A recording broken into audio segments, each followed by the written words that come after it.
NDA government has promised to build 100 new smart cities and provide housing for all citizens of India. KPMG predicts that India will need a new stock of 11 crore homes by 2022. Add to that malls, commercial and office spaces, which a young growing economy like ours will require. And the numbers are staggering. There is absolutely nothing wrong with the vision of Build India. The only worry is, how will we build it all? Will all stakeholders, government, developers, architects and people who buy focus on environmentally and socially responsible design to make homes and buildings significantly better? Or will this massive work of construction be done with very little thought to the environment? Welcome everyone to this special conversation on driving responsible and sustainable design. My panel today, Baman R. Irani, CMD Rustomji and Vice President MCHI Credai from Mumbai. R. Ramakrishnan, Vice Chairman and Group CEO Polycab. Manit Rastogi, Founder Partner Morphogenesis. And Tanmay Tathagat, Director Environmental Design Solutions. Now, the numbers that I see, and the first question is going to go to Baman. Numbers which I see, Baman, in terms of just green sustainable design is so low that I feel a little hesitant in even mentioning that percentage. Only 1 to 2% of India's buildings are truly sustainable in the way that they should be. Why is the figure so low? These are IGBC figures. So what has happened? If you can just set the perspective, because every time I speak to developers, they say that they're very conscious of the fact, but the data or statistics just does not show that.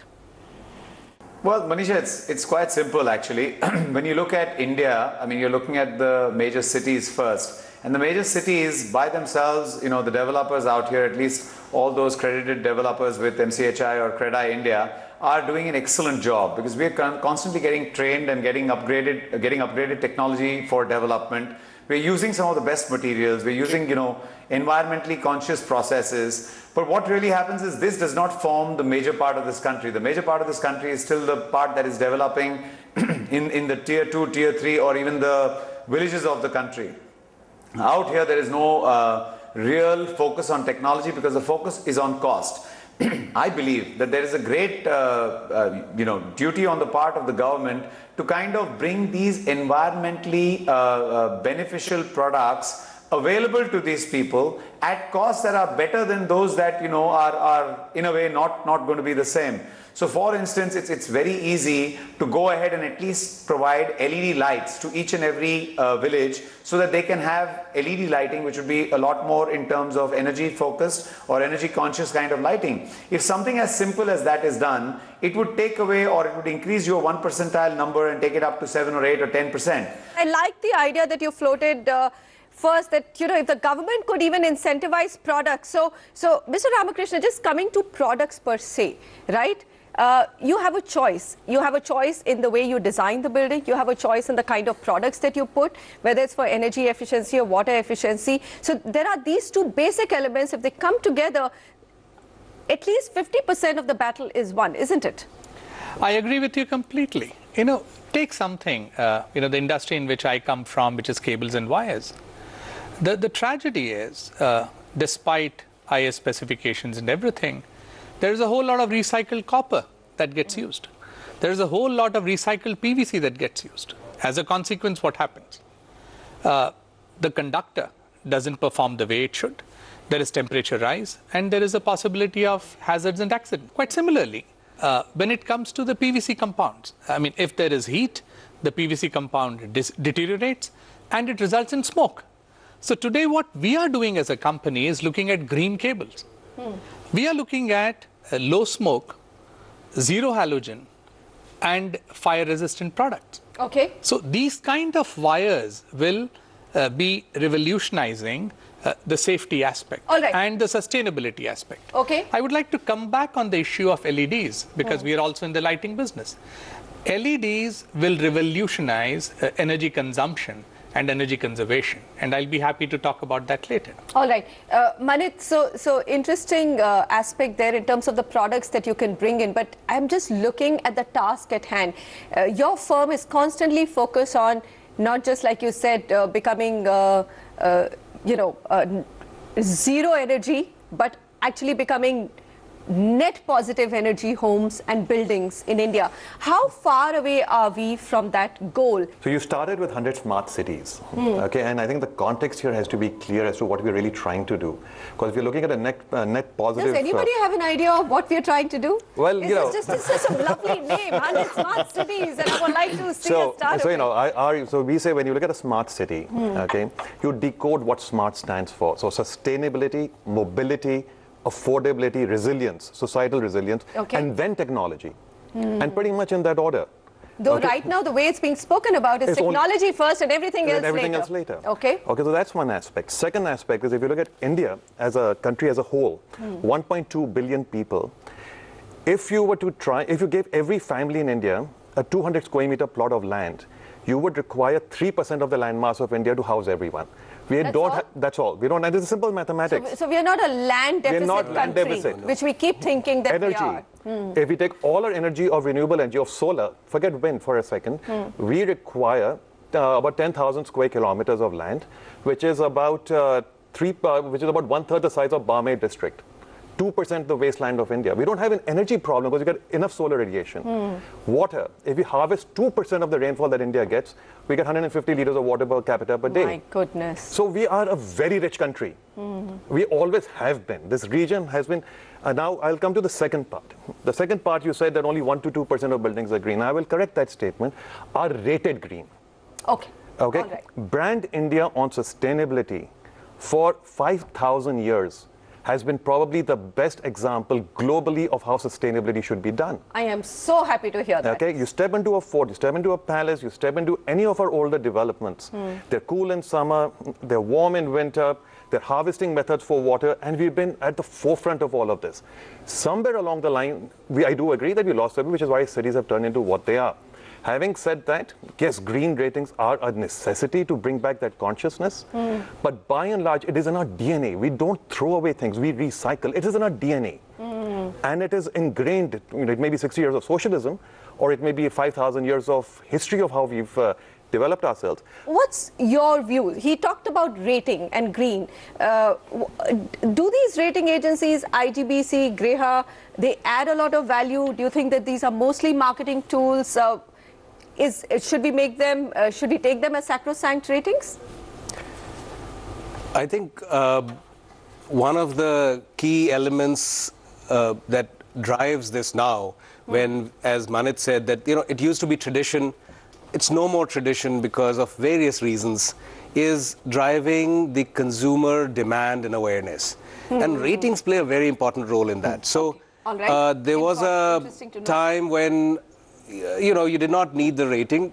People were doing things their own way, and the resources were not, there were not enough resources, so you had to be frugal.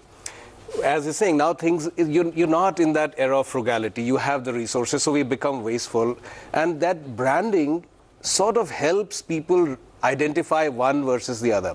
It has its dangers as well, because as Manit said again, that there are a lot of projects that truly are environmentally benign, maybe good, never go for rating. So, we should not completely screw our minds and say that only rated products are green and rated projects are green. But at the same time, we are running this program on affordable housing and making affordable housing energy efficient. This is a KFW NHB program. I was going to come to that question. So when designing that program, there was a survey done in 3 cities, in Delhi, Bombay and Bangalore, to look at what are people's perception about green buildings and energy efficiency. Apart from other things, one thing that became very clear was that the consumers want somebody credible to say, yes, this is green. Otherwise, they don't know. They just don't know better. All right. Hold your thought there, Tanmay. I'm going to go back to Baman on something which, Tanmay raised. He said consumer awareness and consciousness. So we can have the government, and it has been coming out slowly and steadily with lots of, initiatives. Solar in Haryana is a big initiative on that front. But consumer awareness itself, Baman, where would you rate that? Do you think there is a pull factor for developers to actually go out there and build green because the consumer now wants it? Is he willing to pay that little extra to make sure that he can ride out that 10-year payback period? So, Manisha, this is a very wide question because it depends on which strata you're, solving for. So, the upper echelons of society are nowadays definitely looking at, what kind of buildings they will live in and how green it is, etc. But we've developed two very large townships in the MMR region, one in Thane and one in Virar. And what we've done out there is we've built green. We've kind of not left it thereafter. We've kind of put manuals to each and every home purchaser to make him proud of the fact that he lives in a green environment. So for instance, in Virar, we've got STPs that will churn out 1 crore 25 lakh liters of water every single day that will then go in the flushing systems and thereafter go in gardening, etc., cleaning of the roads, making the entire environment great, but at the same point of time letting the customer know that it instills a sense of pride in him that he's using this kind of or living in this kind of a layout or a facility. Now what we do further is we also set up systems to take care of this for at least about 10 years time. Baman talked about the inside, and do you see, as now that you've moved into the consumer space, Mr. Ramakrishnan, of switches, I mean, for everything, it's only as recently as 6 months ago when I got my electrician to come home and say, give me LED now, replace it, I don't want CFL anymore. He says, I don't have anything which will fit into the same socket. And then I got to know, I dug up a little bit more and I found out, no, there are enough products which fit into the same socket. But it's that kind of a information which is needed out there for a change to happen.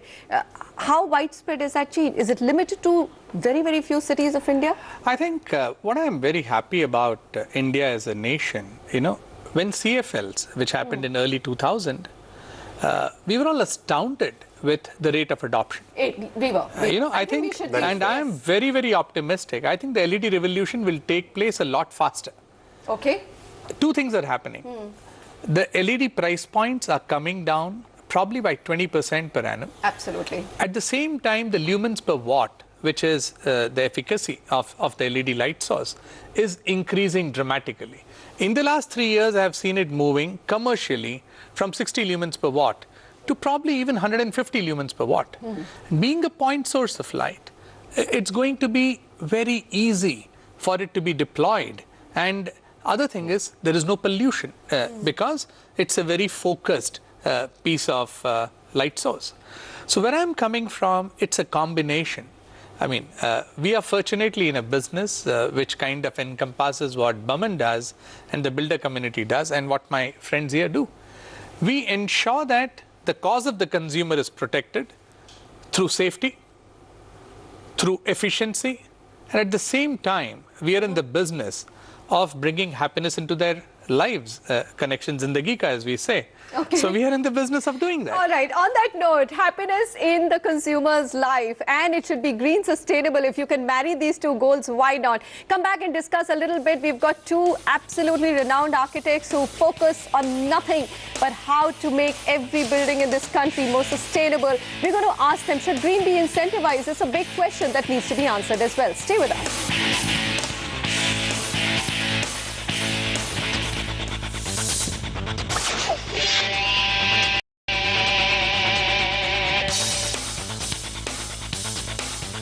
Welcome back. In a growing country, we need to build. Look at the numbers that are ahead of us or we are staring at. 70% more. What you see around you, you already feel is congested, but guess what? This is only 30% of what we require by 2030. So 70% still has to be built. How should it be built is a big question. How do we make design and architecture green and responsible? Should we be incentivizing green? Tanmay Tathagat, I think that's the big question to be asked. Should we be incentivizing, and at what stage should we be incentivizing? There is a chain of products which has to come together. There's also architecture, so both of them have to meet. Yes. I think there's a lot of discussion that's happened about incentivizing building, and then the other camp saying that if they're anyway efficient and green and saving you money, then why do you need to incentivize? Absolutely. So my opinion is that we do need to incentivize the high performance building that prove that they are truly green. Incentivizing something just based on a piece of paper usually ends up in a problem. So globally, there are incentives for buildings that are performing really well. They're outstanding, the top 5 percentile. So I think that does help, because you do need a special effort to get to that stage. Oh, Manit. Okay, so on incentivization, but first we need to backtrack a little bit. One, you'd mentioned earlier that there's a 10-year payback on a green building. I completely disagree. Okay. My definition of green, and in our practice we follow this very stringently, a good green building is one that's cheaper to build and cheaper to run. Yes. And we have proven that time and again. We've got buildings that are operating 80% lesser than energy benchmarks without spending extra. Because there is no reason to. If you follow an integrated project delivery method where all stakeholders work on the project from the beginning together, right, you will end up with a product that's cheaper, okay, and substantially greener than most energy benchmarks that are available today. Point number one. Point number two, when you come to incentivization, why would you need to incentivize? I'm pro-incentivization, but why would you need to incentivize someone to say that, hey, you follow this process, you're saving money in building it, absolutely, and you're saving money in running it. So that confuses me a bit. So I'm pro-incentivize anything to make anything green. But the problem here is that there is a mismatch in the knowledge of why people consider that green buildings cost more. Okay. Now I'll come to the third So part. let's crash that. Okay, Let's trash it crash completely. So All right. what we need is consciousness. Do you agree? We should trash that? No. Green buildings don't cost more. Point of view, Okay. I think what I would like to say, India as a nation needs to grow responsibly. The world cannot afford India and China having economic progress and not focusing on sustainability. So I am a supporter of incentivization, and So that will always be result two in a opinions. cultural transformation. I think that's very important. Okay, but Manit, carry on. So you're saying no, he's saying yes. If I go back to Baman, I know he will say you do need incentivizing. What would you No, say? I'm simply saying you need incentive. But what I'm saying is Does that not what cost is more. actually required is consciousness. We need to be able to see, if you bring a child up in an air-conditioned school, their body gets used to a thermal comfort band of 24 degrees. Okay, now when the child grows up and goes to the workplace, demands the 24 degrees, goes home, demands the 24 degrees. But our bodies are far more adaptive. I don't know if you studied in an air-conditioned school. No. Neither did I. None of us Did you? Of course not. Did you? No, of course, none of us did. I didn't study should it. ask None of it. Baman that. So our adaptive capabilities are much higher. Even today, if you go to an office space, the thermal comfort standards are so narrow. But when you go home, you open the window. So the question is, and I've always said this, that thermal comfort. How do you bring about that kind of a revolutionary change So thermal again? comfort Everybody is assumes cocaine. that, if you can It's run addiction. 24 hours. I have women who come and tell me, oh my God, we just cannot survive without 24 hours of AC. I don't know how you have a bill of only 5,500 Because the rupees in body- summer. You've adapted yourself to that. But you adapted yourself to Absolutely. that. And it's a vicious cycle. One word from you, Mr. Manisha, Ramakrishna, very and then we'll simple. wrap I up. would like to tell Baman and Kridai and my friends from the Architect, community and fraternity. builder and contracting community, let there be positive discrimination in favor of responsible companies and responsible products. Okay. Unfortunately, Correct. in this game, It's all about cost. it's all about cost. Okay. See? And that's my concern. Why allow that discrimination? Why not just say that there is a certain minimum thing that you cannot do without? Correct. No, Baseline sir. it. My So as point he's saying, is- why do you have to truck something from the other end where that product has to meet that standard wherever it is made? Correct. I appreciate that. But I'm talking more about electrical goods and other things, not natural resources. I think there has to be discrimination to support companies that are That environmentally are responsible. All right, final word. Baman, I know that you're not here in Delhi, but tell me, green should be incentivized, and also the entire community now needs to get less cost conscious, be willing to pay that little extra which is required, but go the sustainable way. I think incentives are the only thing that will work, Okay, Manit is Manisha. telling me you don't have to pay extra. I cannot say that. So I retract. Here on air, on national television, I'm saying don't pay extra. But, I mean, how do you drive it then? Incentivize it? That's one thought. Would you agree with that or not? I think there should be a lot more awareness at the same point of time. I think there should be a lot more in terms of intervention from agencies that work towards this, like the architects, like the environment planners. They should come up with sustainable long-term solutions. They should not, there should not be knee-jerk reactions. Real estate development is a long-term issue, and we need to address it accordingly. We cannot have knee-jerks halfway through where, certain changes take place in the norms and everybody is stuck in the middle of a project and left hanging out there. Having said that, one more time, incentives are important. Absolutely. Baman, thank you very much. Baman Irani, Mr. Ramakrishna, Manit and Tanmay, gentlemen, thank you very much. I always enjoy these discussions. In fact, a 1 hour debate is never enough. This could have also been a much longer one. But we all agree today that we have to build to progress, but we must as a nation and community build with deep concern for energy conservation, environmental pollution and preservation of adequate open spaces. Thank you so much for joining me and my panelists.